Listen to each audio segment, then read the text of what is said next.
आपका ये आशीर्वाद, आपका ये स्नेह ये दिखाता है कि यूपी में इंडी गठबंधन वालों के लिए एक सीट भी जीतना मुश्किल कर दिया है आप लोगों ने।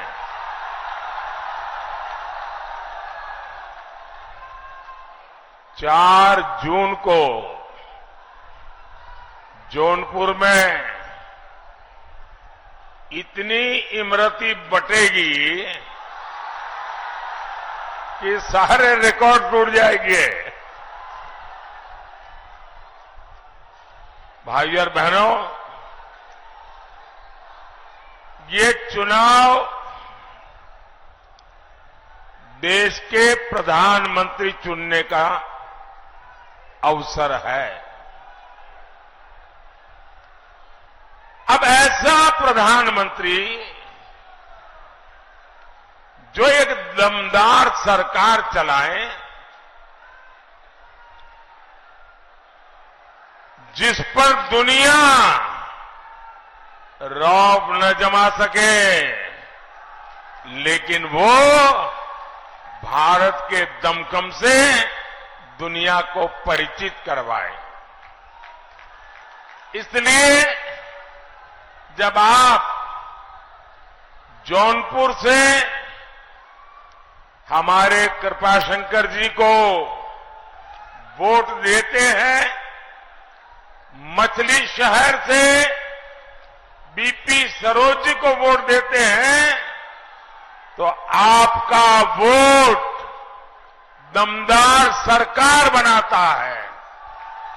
आप इनको जो वोट देंगे वो वोट सीधा सीधा मोदी के खाते में जाएगा। बैठिए भैया, बैठिए सरोज जी।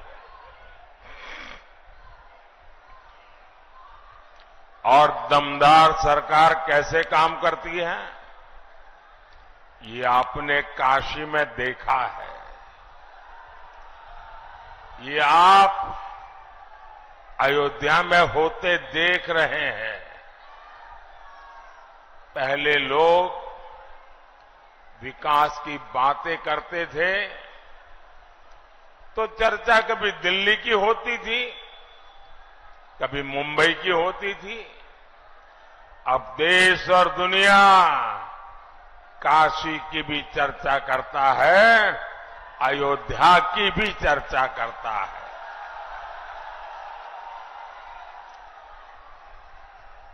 भाइयों बहनों, इतनी बड़ी तादाद में आपका आना, उसमें भी मैं देख रहा हूं चारों तरफ मुझे माताएं बहनें के दर्शन हो रहे हैं।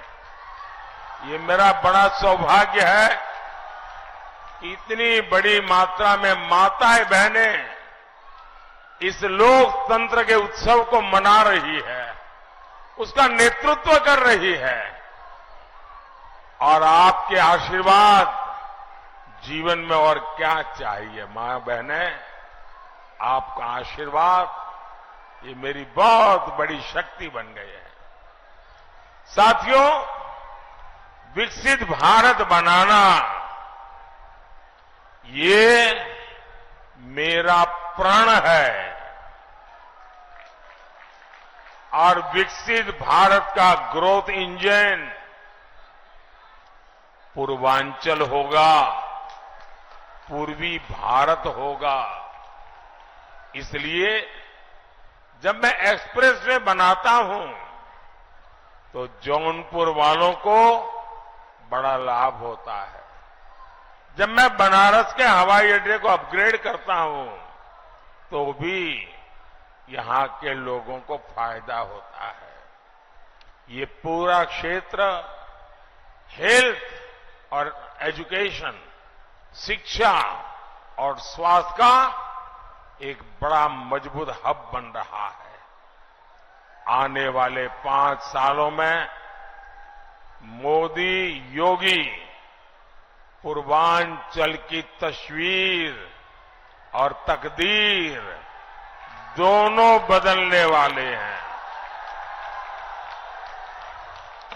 साथियों, जौनपुर तो देश को आईएएस, आईपीएस देने वाला जिला है। एनडीए सरकार परीक्षा से लेकर भर्ती तक नई और पारदर्शी व्यवस्थाएं बनाने में जुटी है। पहले केंद्र सरकार के ग्रुप सी, डी की भर्तियों में इंटरव्यू होते थे। मोदी ने खत्म कर दिया ताकि युवाओं को बेवजह की परेशानी न हो, पारदर्शिता के साथ उनका चयन हो। राष्ट्रीय शिक्षा नीति में भी हमने बड़ा फैसला लिया। मेडिकल और इंजीनियरिंग की पढ़ाई पहले सिर्फ अंग्रेजी में होती थी।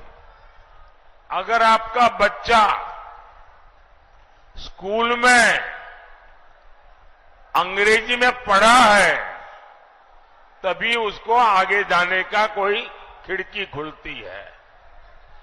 अब मुझे बताइए भाई, एक गरीब मां का बेटा, गरीब मां की बेटी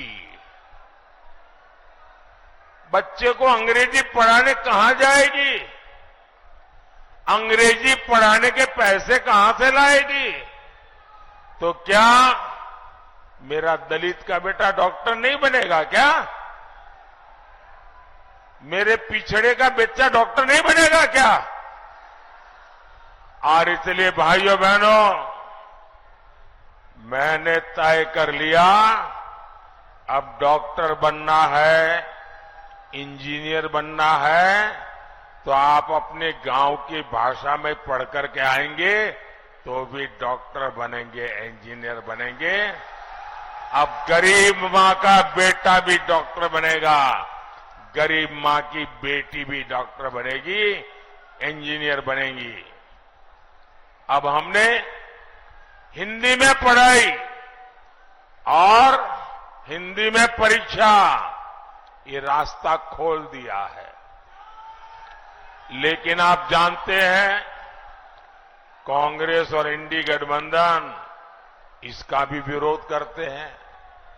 ये लोग आपके बच्चों का उज्जवल भविष्य नहीं चाहते। साथियों, भाजपा युवाओं की आकांक्षाओं को समझती है, उनके लिए काम करती है। ये भाजपा है जिसने मेडिकल की परीक्षा में ओबीसी आरक्षण लागू किया। हमने सामान्य वर्ग के गरीबों को भी 10% आरक्षण दिया। पेपर लीक माफिया के खिलाफ सख्त कानून की मोदी सरकार ने बनाया है। ये हमारी सरकार है जो हर जिले में मेडिकल कॉलेज बना रही है।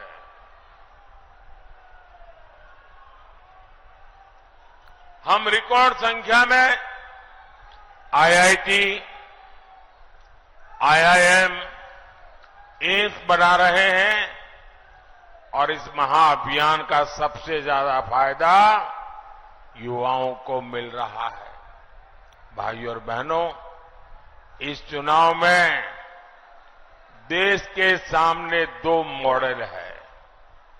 एक तरफ हम लोग हैं, मोदी है, भाजपा है, एनडीए है। हम लोगों का रास्ता क्या है?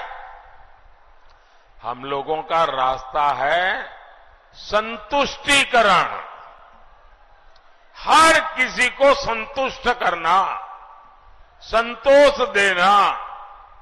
और दूसरी तरफ सपा हो, कांग्रेस हो, घमंडिया गठबंधन हो, उनका मॉडल है तुष्टीकरण, अपीजमेंट। देश में जब सपा कांग्रेस का तुष्टीकरण मॉडल चलता था तो सिर्फ और सिर्फ कुछ परिवारों का ही लाभ हुआ। सामाजिक न्याय पर, उस नाम पर गरीब, दलित, पिछड़ों के साथ छल हुआ है, छल, अपराध हुआ है। कच्चे घर, गंदा पानी, खुले में शौच, न जाने कितने अपमान, बिजली, गैस का अभाव। जरा कोई इस बच्चे से फोटो ले लीजिए, उस बच्चे को इतने प्यार से आया है। बेटे थोड़े आगे आ जाओ तुम, बेटा आगे आ जाओ थोड़ा। जरा एसपीजी वाले आप उसको बेचारे को परेशान मत करो। देखिए कितना बढ़िया स्केच बना के लाया है, वाह। खुद बनाते हो बेटा, खुद बनाते हो? हैं? तो अच्छा, पीछे तुम्हारा नाम लिखा है? पीछे तुम्हारा नाम पता लिखा है? हाँ, तो मैं चिट्ठी लिखूंगा तुझे।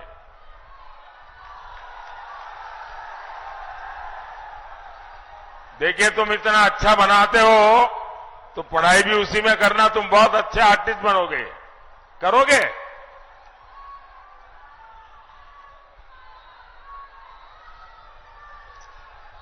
साथियों, गरीब को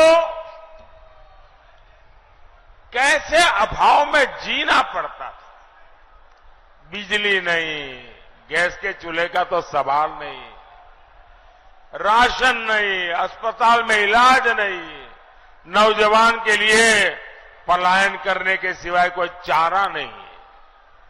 और वो वहां जहां जाते थे वहां भी चैन से नहीं रह सकते थे। उनकी पीठ पीछे यहां दबंग माफिया घर और जमीन पर कब्जा कर लेते थे। जब वापिस आते तो घरों पर कोई और बैठ जाता था। भाइयों बहनों, मोदी के संतुष्टिकरण, सेटिस्फैक्शन, संतोष वाला मॉडल ने ये स्थिति बदल दी है। यूपी में भाजपा ने जमीन माफिया, ये जो उद्योग चल रहा था ना, जमीन माफिया की कमर तोड़ दी है, कमर।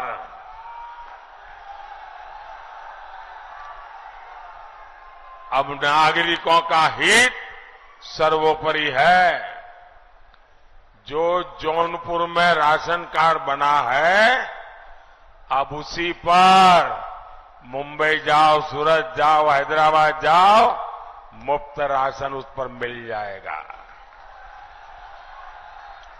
क्योंकि मोदी ने one nation one ration card लागू कर दिया है। यहां यूपी में 50 लाख पक्के घर लाभार्थियों को मिल चुके हैं। इसमें से 1 लाख घर यहीं ये जौनपुर जिले में मिले हैं। अब 1 लाख घर एक जिले में, मुझे बताइए हर मां मोदी को आशीर्वाद देगी कि नहीं देगी? देगी कि नहीं देगी? फिर ये ईवीएम करके चिल्लाते हैं। अरे इनको मालूम नहीं है ये ईवीएम का खेल नहीं है, ये हर मां बहन के आशीर्वाद है जिसको रहने के लिए पक्का घर मिला है। और मुझे कभी कभी मौका मिल जाता है तो मैं इन लाभार्थियों के घर में जाके देखता हूं। इनमें शौचालय, नल से जल, बिजली, सस्ता सिलेंडर, ये सारी सुविधाएं घर के साथ होती हैं। सिर्फ चार दीवारें नहीं, घर यानी पक्का घर। और ज्यादातर घर, हमारे समाज का रिवाज कैसा है, मेरी माताएं बहनों को जरूर बता देना, मेरी ये बात जरूर बता देंगे आप लोग। हमारे यहां परंपरा क्या थी, घर है तो पति के नाम। ये क्या बढ़िया मोदी योगी बना लाए हो भाई। और ये मोदी तो इतना सुंदर लग रहा है, क्या बढ़िया मेकअप किया है भाई, और हाथ भी बढ़िया। वाह, दोनों मोदी योगी बन के आ गए।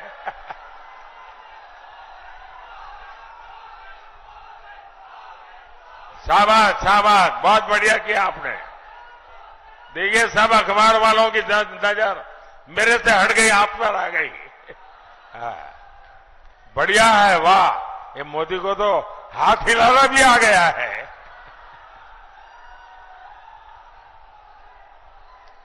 अच्छा माताएं बहनें सुनिए, भाई उन बच्चों को बिठाइए, परेशान मत कीजिए, मैं उनका बहुत आभारी हूं। देखिए, हमारे समाज में कैसा रहा, घर है तो मालिक कौन, कोई पति या पुत्र। दुकान है तो मालिक कौन, पति या पुत्र। गाड़ी लाए तो मालिक कौन, पति या पुत्र। खेत है तो मालिक कौन, पति या पुत्र। हमारी माताओं बहनों के नाम पर कुछ नहीं। ये मोदी ने कह दिया, नहीं चलेगा। और इसलिए मोदी जो घर देता है ना, वो महिलाओं के नाम पर देता है। और मैंने तो तय किया है, मैं 3 करोड़ लखपति दीदी बनाने वाला हूं। 3 करोड़ लखपति दीदी। और मैं आपको एक और गारंटी दूंगा, जिनको अभी घर, गैस, पानी का नल नहीं मिला है, मेरा एक काम करोगे आप लोग, हाथ ऊपर करके सबके सब बताओ तो बोलूंगा। मेरा एक काम करोगे, पक्का करोगे, जरा हाथ ऊपर करके बताइए। मेरा एक काम करोगे। देखिए, चुनाव में आप जहां जहां जाएंगे, और हो सकता है किसी गांव में एक आध दो परिवार ऐसे मिल जाए जिनको अभी पक्का घर नहीं मिला है, किसी को नल से जल नहीं मिला है, किसी को गैस का कनेक्शन नहीं मिला है, तो उसका नाम पता लिख करके मुझे भेज दीजिए। और उसको कह देना कि मोदी जी ने गारंटी दी है कि 4 जून के बाद जब तीसरी बार सरकार बनेगी, तो जिनको अभी घर मिला नहीं उनको मिल जाएगा, जिनको गैस नहीं मिलेगा मिल जाएगा। ये मेरा काम करोगे, मुझे सबको देना है, क्योंकि मेरे लिए तो ये माताओं बहनों की पूजा है, भक्ति है मेरी। ये भक्ति मैं करूंगा और प्रसाद में चढ़ाऊंगा उनके लिए पक्का घर। ये मेरी भक्ति है। साथियों, अब मोदी ने और एक काम तय किया है। मैंने तय किया है कि आपका जो बिजली का बिल है ना घर में, अब मोदी ने बिजली तो दी, लेकिन लोग आके भड़काते हैं, देखो बिजली दी, क्या मिला, इतना बिल दिया मोदी ने। तो अब मैंने कह दिया है, अब मोदी ने बिजली तो दी, अब बिल भी मुझे 0 करना है।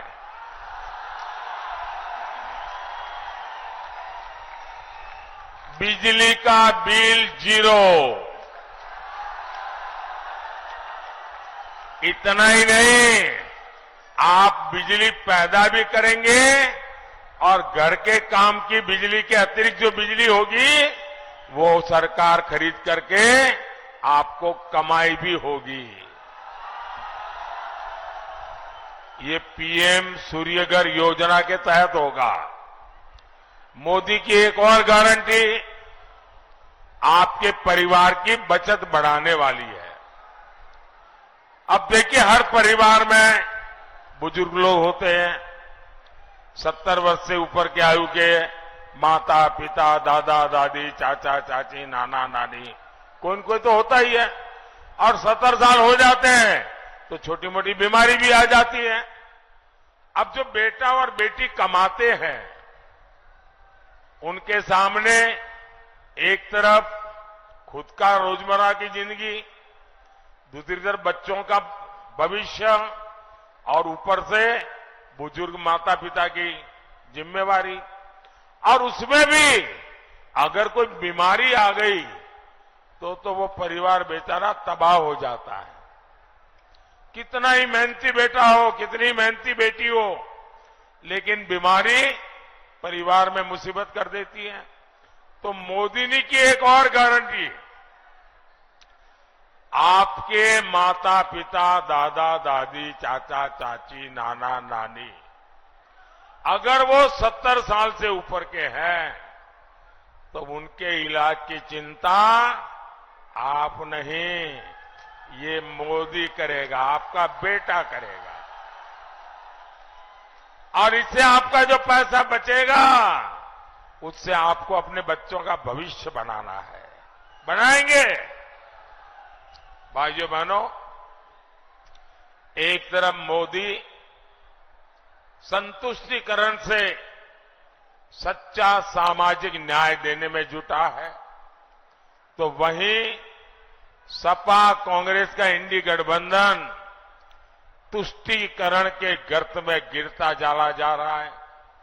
वोट बैंक की राजनीति से ऊपर नहीं उठता है।